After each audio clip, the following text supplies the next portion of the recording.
Earlier this week, I posted on my social media about the recent lawsuit that was filed and was ultimately won in federal court against the NAR, RE/MAX, and Keller Williams. Now, you may or may not have heard about it, but the ripple effects of this lawsuit are already being felt in the real estate community, and it does and will have an impact on how you as a buyer and a seller compensate real estate agents on transactions in the future.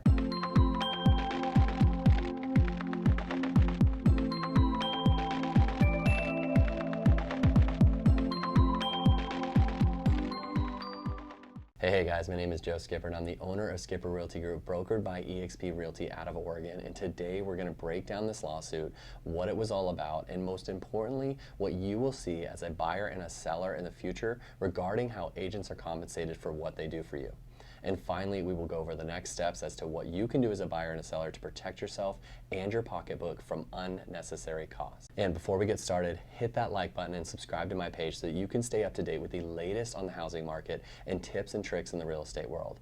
This page will help you not only as a buyer and a seller on a personal level, but also as an investor as well. So in October of 2023, a ruling came down regarding a lawsuit brought by home sellers against the NAR, Keller Williams, and Home Services of America regarding the commission structure for buyer's agents in a real estate transaction. Now, there wasn't a long deliberation in this lawsuit, and the plaintiffs won and ordered the defendants, NAR, Keller, and Home Services, to pay $1.78 billion in damages. Not millions, but almost $2 billion. So what was it about? So the core of this lawsuit was over the NAR's rule that all listings on realtor-operated MLSs communicate an offer of compensation to the buyer's agent. The MLS is basically the place that we as agents put your listing in and where sites like Zillow, Redfin, and Trulia get your listing information from. But the lawsuit said that NAR's compensation rule created a conspiracy to keep commission rates higher than the market would have otherwise created.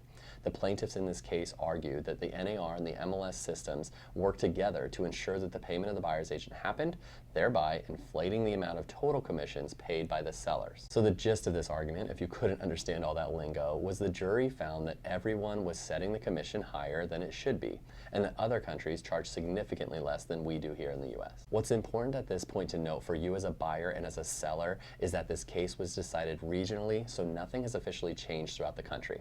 This case was taken up in the Western District of Missouri and is only applicable there.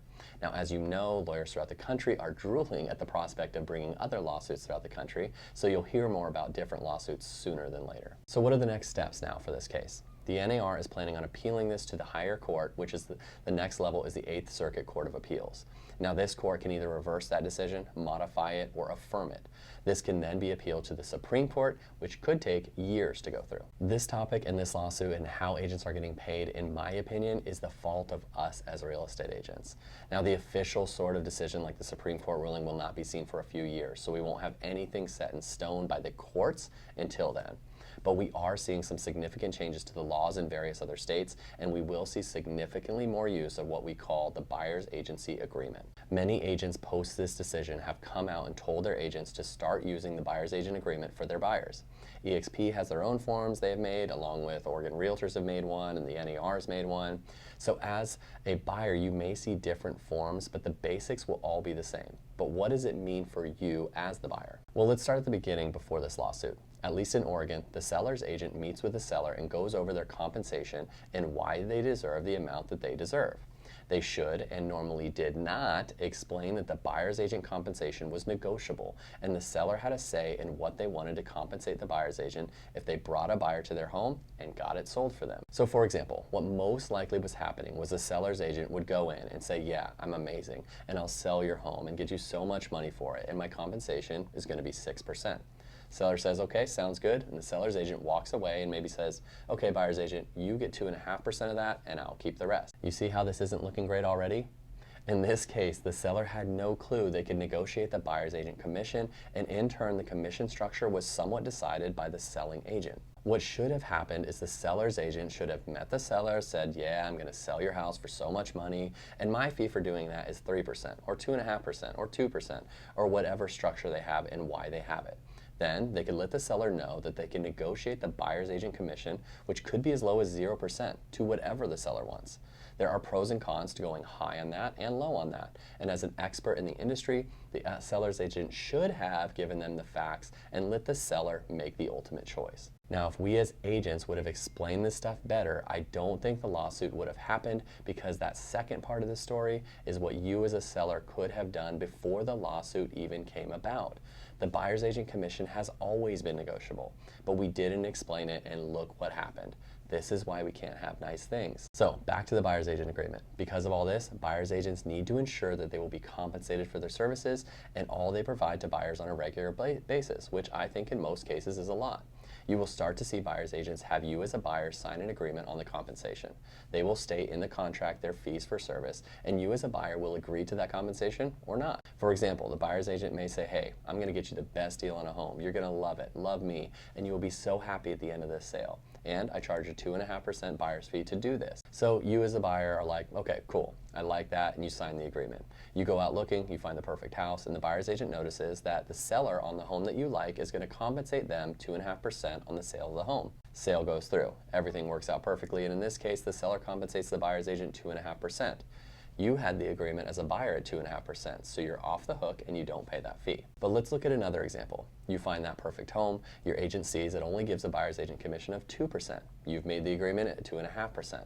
When the sale ends and everything's getting close to closing, you as the buyer are going to be responsible for the remaining 0.5% the seller isn't covering. So things could change a bit for the buyers in the future. It's no longer a guarantee that you as a buyer don't have to compensate the buyer's agent anymore. But there are a few things to know and to understand as a buyer out there with this change. First is when you see the buyer's agency agreement, the agent isn't trying to pull a fast one on you.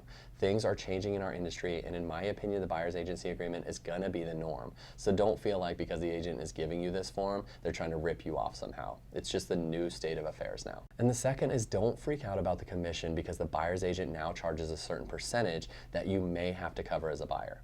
Now, don't take this as legal fact or anything like that, but from my experience and from what I've learned from other states that have done this for a while now, is that most of the time the seller will still compensate the buyer's agent to a certain extent. And again, things are going to change a lot over the years with this, but there are ways in the offer that you make as a buyer or other various means to negotiate the buyer's agent commission into the offer so that you're covered that way. Now, there are some tips for buyers to know what you're getting into in this new real estate world. Your buyer's agent is important. Make sure they show you why they are and show you the value that they provide. There are good agents out there and there are bad ones out there. Don't settle for mediocre. Talk to your agent about the commission structure and ways to negotiate an offer if you find a home that differs in compensation from what you agree upon. Things are very dynamic right now with all of this, but there are options out there. Next is relax about it. Each home you look at will differ when the compensation will differ. There's no need to freak out generally about stuff when it may not even happen.